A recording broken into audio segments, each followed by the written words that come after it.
Bismillahirrahmanirrahim. Assalamu alaikum kära bröder och systrar. Välkommen till Humanity First insamlingsevent som sker internationellt efter uppmaning av vår respekterade khalifa. Mitt namn är Numan Baik och jag kommer tillsammans med Wahid Radiyullah. Assalamu alaikum. Vara era värdar för ikväll. Innan vi börjar vill jag tacka er alla för att ni har anslutit er till oss idag och visat er stöd för vår sak. Som ni kanske känner till är vi här för att samla in donationer till Humanity First nya sjukhus, Masroor Centre For Healthcare och våra Water for Life-projekt. Alltså det projekt som bygger vattenbrunnar samt vattenpumpar.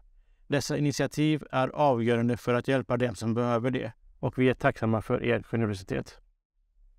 Återigen välkomna till detta event där ändamålet är att samla in pengar till sjukhuset och för våra vattenprojekt i Pakistan och Afrika. Vi är övertygade om att med er hjälp kan vi göra en verklig skillnad i många människors liv. Som ni känner till så är vi en ideell organisation som är dedikerad till att tjäna mänskligheten i tider av behov. Vi arbetar för att tillhandahålla hållbara lösningar för att hjälpa samhällena att bli självförsörjande med fokus på utbildning, hälsa och katastrofhjälp. Vårt team av engagerade volontärer har arbetat otröttligt för att göra en positiv inverkan på människors liv. Och vi är stolta över deras insatser. Nu senast vid jordbävning i Turkiet och Syrien. Norman, kan du ge lite mer insikt i vad det är som har hänt? Absolut. Som alla är bekanta med så har under de 3 senaste åren covid-pandemin uppmärksammat hälsoojämlikheter runt om i världen. Pandemin har resulterat i 761 miljoner fall och 6,9 miljoner dödsfall. När världen kämpade för vacciner hamnade låginkomstländer i slutet av kön och de kunde inte tillverka vacciner själva. Samtidigt har landsbygdsbefolkningen i fattiga länder bristande tillgång till högkvalitativ vård från professionella vårdgivare och dödligheten är fortfarande för hög. Det råder även brist på utbildad vårdarbetare och lokalt tillgängliga tjänster, särskilt bland landsbygdsbefolkningen i fattiga länder. Bristen på sjukvård gör att många dör i onödan. Det råder även enorm brist på vatten i fattiga, varma länder i Afrika och Asien. Och vad har då Humanity First gjort för att hjälpa till i dessa situationer? Humanity First driver sjukhus och kliniker i Guatemala, Senegal, Mali, Benin, Togo, Kongo-Brazzaville, Nigeria, Bangladesh och Indonesien. Humanity First bygger också nya anläggningar i Elfenbenskusten, Kambodja och Tanzania. Men faciliteter som sjukhusbyggnader räcker inte.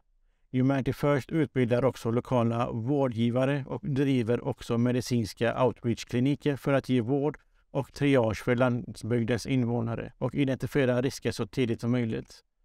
Humanity First tillhandahåller subventionerad vård så att absolut ingen ska missgynnas bara på grund av sin ekonomiska situation. Humanity First adresserar bristen på vatten genom att implementera och bygga tusentals vatteninstallationer i lantliga byar i Afrika och Sydasien. Och de implementerar också toalettblock. Över 4 miljoner människor har tillgång till säkert vatten genom våra installationer tack vare projekt inom Water for Life. Du nämnde Water for Life. För att ge en bättre uppfattning om det arbete vi gör, låt oss ta en titt på en videopresentation som visar några av våra projekt och initiativ. بدین شادم که غم از بهر مخلوق. Across the world, it is estimated that close to 1 billion people lack access to safe drinking water, and around 2.5 billion people lack access to improved sanitation. This lack of hygiene leads to ill health and, in extreme cases, deaths among children and the elderly. Women are badly affected as they have to walk many miles, typically with a 20-kilogram vessel, to fetch poor quality water for their family. Humanity First believes that access to safe drinking water and proper sanitation should be a right for every person and not a privilege. Water for Life program is active across Asia, Africa, and Central America, often working with IAAE and also lobbies for change through the End Water Poverty Alliance. Pakistan has been the focus of our efforts in Asia. Following the 2005 earthquake, 11 mega flow pumping stations were installed around Muzaffarabad to provide improved water to 1.26 million people. After the 2010 floods, over 100 small water hand pumps were installed in villages from Sindh through to Punjab. In recent years, Humanity First has been building water wells for Thari community near Sindh, and so far, over 360 have been completed. It is estimated that 1.6 million people across Pakistan have benefited from these initiatives. With the recent Rohingya crisis, teams are working in the Kutupalong camp, Bangladesh, deploying dozens of tube water wells and temporary toilet blocks for the refugees. We did the same in Indonesia following natural disasters and have been deploying better toilet blocks in schools in the region. Across East Africa, over 200 village water projects have been completed in Uganda, Tanzania, and Kenya. Most of these have been traditional hand pumps, but in Uganda, the team have also done gravity-fed systems, spring water protection, and valley dams. Every day, over 430,000 people across East Africa access water through our installation. Sub-Saharan Africa suffers hugely from lack of water in hot desert conditions. Our teams are active in 13 countries in West Africa, deploying foot pumps, hand pumps, and solar boreholes. So far, over 1,700 installations have been completed in the Gambia, Senegal, Sierra Leone, Liberia, Ivory Coast, Cameroon, Burkina Faso, Mali, Benin, Niger, Togo, Ghana, and Nigeria. After the Ebola crisis, pumped toilet blocks were installed at 11 primary schools in Sierra Leone, and the children trained in the importance of good hygiene to fend off viruses and maintain health. Across West Africa, every day, almost 2 million people access safe drinking water through our installations. Worldwide, there have been over 2,600 water installations. Humanity First is starting to work more closely with IAAE to share resources such as drilling and compressor rigs, and also follow a best practice approach, particularly for water rehabilitation projects. So far, the Water for Life program has been active in 19 countries and is providing services for over 3.8 million people, improving health and transforming rural communities.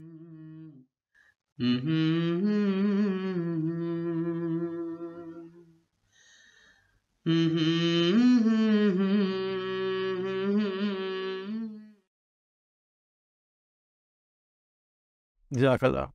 Vi är också stolta över våra vattenprojekt som syftar till att förbättra tillgången till rent vatten i samhällen som annars skulle ha svårt att få tillgång till det. Våra projekt inkluderar byggande av vattenbrunnar och installationer av vattenpumpar för att göra det möjligt för samhällen att själva hämta rent vatten. Detta görs tillsammans med Jamas interna organisationer som IAAE, som är en ingenjörsorganisation. Efter att ha sett videon är jag säker på att ni alla förstår vikten av vårt arbete. Vi ber om ert stöd för att hjälpa oss fortsätta våra ansträngningar. Varje bidrag räknas, oavsett hur litet det är. Er donation kommer att gå långt för att ge lindring till de som behöver det. En donation till oss görs enkelt till Jamas lokala bankgiro. Ni nämner i kommentaren Humanity First och till vilket ändamål ni vill donera samt till vilket land. Vill ni till exempel donera till byggandet av vattenbrunnar och pumpar skriver ni bara Humanity First Water och därefter namnet på landet. Ni kan välja att donera en engångssumma eller ställa in en återkommande donation. Vill ni donera till en hel brunn så är priserna enligt vad ni kan se på skärmen. Det går även bra att ge löfte för hela brunnar som ni kan betala i den takt ni vill. Vi uppskattar allt stöd ni kan ge. Noman, kan du berätta lite om våra andra viktiga projekt? Masroor Centre For Healthcare? Absolut.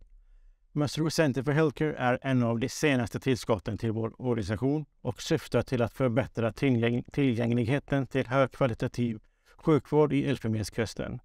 Sjukhuset är utrustat med moderna faciliteter och kommer att bemannas av erfarna läkare och sjuksköterskor. Detta kommer att göra en enorm skillnad för många människors liv.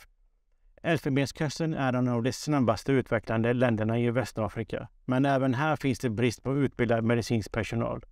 Utvecklingen under de senaste åren har förbättrat resultaten och livslängden, men det finns fortfarande en skillnad i tillgången till bra vård beroende på social status.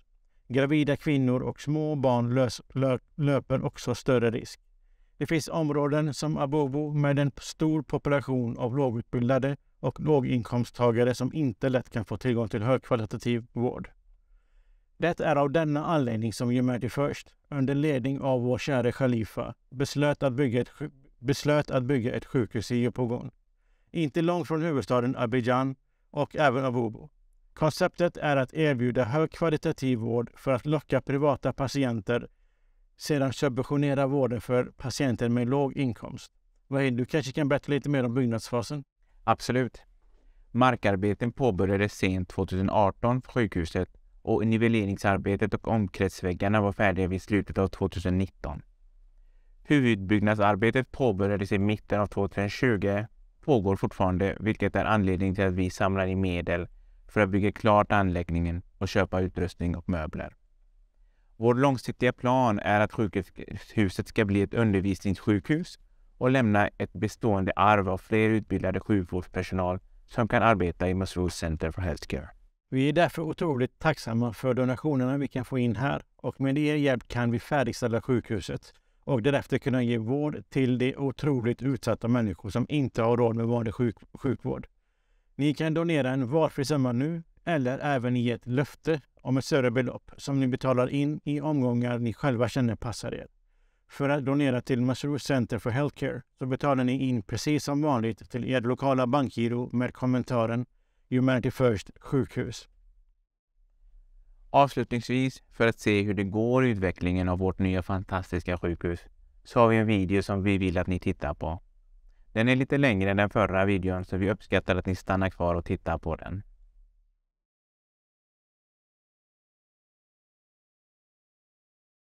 Assalamu alaikum and greetings of peace. This is Majid Khan reporting live from Ivory Coast Hospital at the outskirts of Abidjan, Côte d'Ivoire. This 3-acre site is located just off the main highway which connects Abidjan to the two landlocked countries, namely Mali and Burkina Faso. And this thus is also the main trading route for these two countries.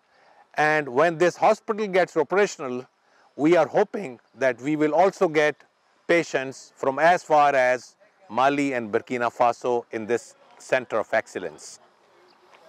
Let me take you to the hospital site. This is the main entrance of the hospital.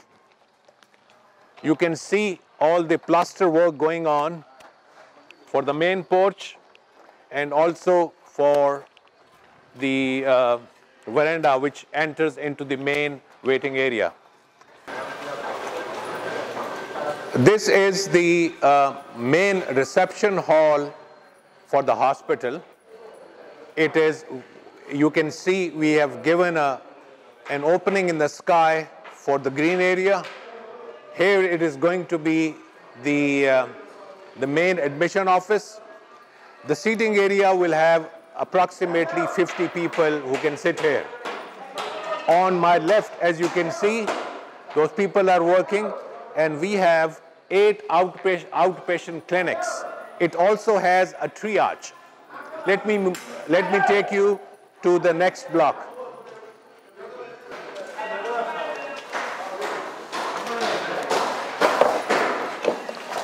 This is an IT room.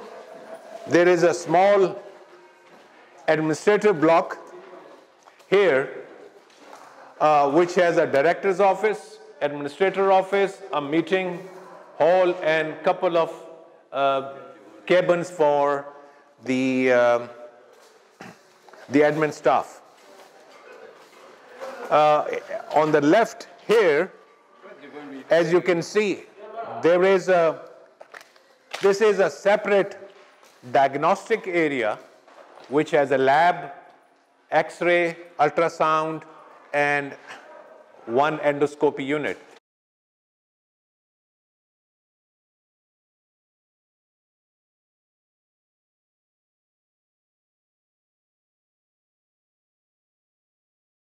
It can also seat about 20 people, and we are hoping that this will eventually be a 24 hours facility for the rest of the, for the neighboring people and the underprivileged population who can come and be treated here in about 15 months from now.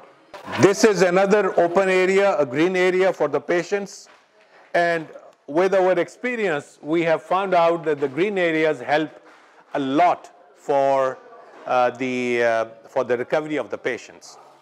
This is the support services. It has a kitchen, staff dining, a hospital store, and the hospital laundry.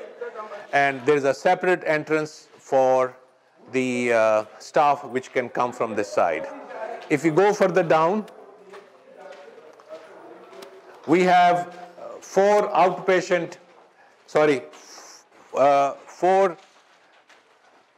outbuildings which has a medical gas room, a mortuary, and one electrical room and a space for generator.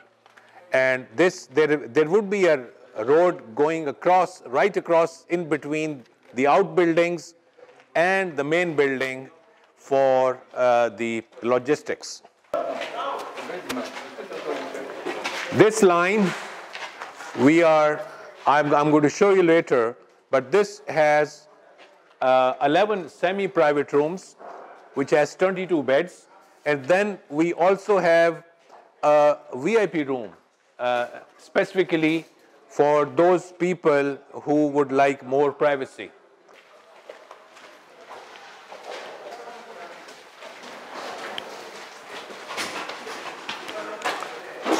This is a typical semi-private room. It has been plastered, and we have tried to make sure that every inpatient room has an opening towards the outside and has a window, because the connection of a patient from the outside world is so very important.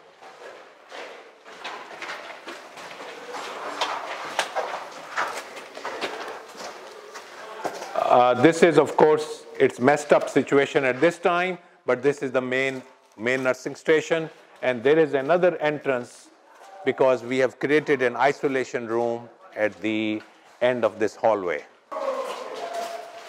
We have a 4-bed ICU here, and this was the link I showed you from the other side, which has, this is the 24 hours diagnostic service area.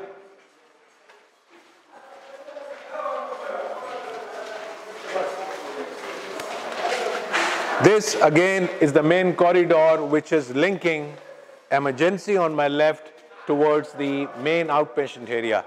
And where I'm standing, there is a corridor which goes towards the main inpatient area. And then on my right, we have a maternity wing, which has 3 labor rooms, a post-op room for the mothers. Then there is 1 neonate ICU here as well.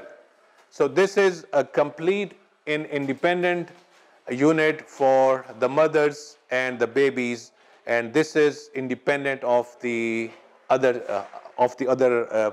part of the hospital.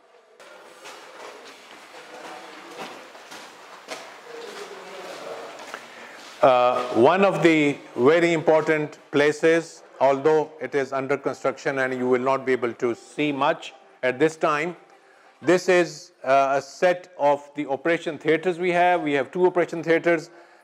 which comes equipped with a post-op and a pre-op, and including the sterilization. And this is very near our emergency.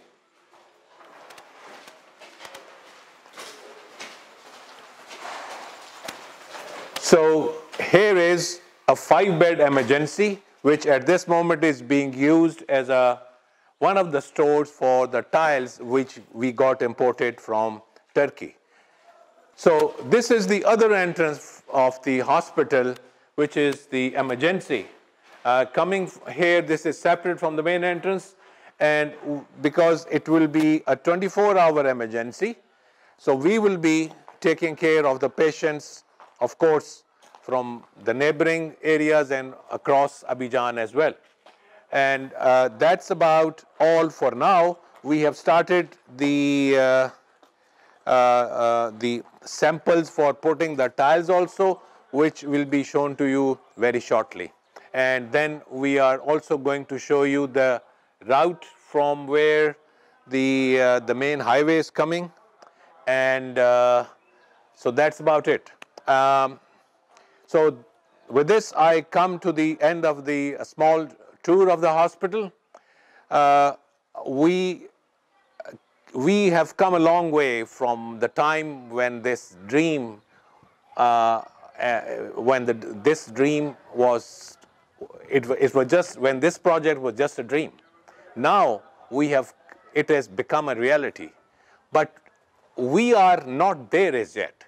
We need your support and help to make it close to the finish line. And by the grace of Almighty Allah and the blessings and the continued support of our donors, we hope that in about 15 months' time, we should be able to open the door for our patients. This project is a project taken up by 3 organizations together.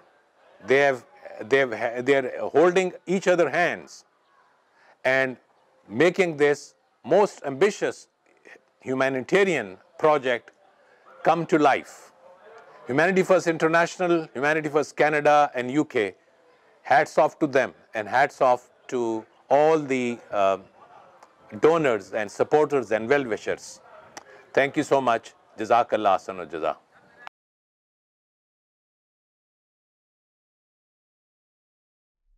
Tack återigen för att ni har stannat till och deltagit i detta event. Vi uppskattar alla donationer ni gör. Det kan ni göra både nu, efter programmet och även fortsättningsvis kommande veckan. Det är upp till er när och hur stora belopp ni vill göra. Allt uppskattas då allt går till våra ändamål för att hjälpa människor som är i stora behov av hjälp. Tack till alla som deltog i vår online insamlingsevent idag. Vi är tacksamma för ert stöd och engagemang för vår sak. Ni kan vara säkra på att era donationer kommer att gå långt för att hjälpa dem som behöver det. Innan vi avslutar vill jag påminna er alla om att följa oss på sociala medier för att hålla er uppdaterade om våra projekt och initiativ. Ni hittar oss på Facebook, Twitter och Instagram. Vi vill också tacka våra sponsorer för deras stöd som möjliggjorde detta event. Vi uppskattar deras bidrag mycket. Och ett stort tack till alla Jamaat-medlemmar som möjliggör alla våra arbeten med hjälp av era donationer. Jazakallah och assalamu alaikum från oss. Assalamu alaikum.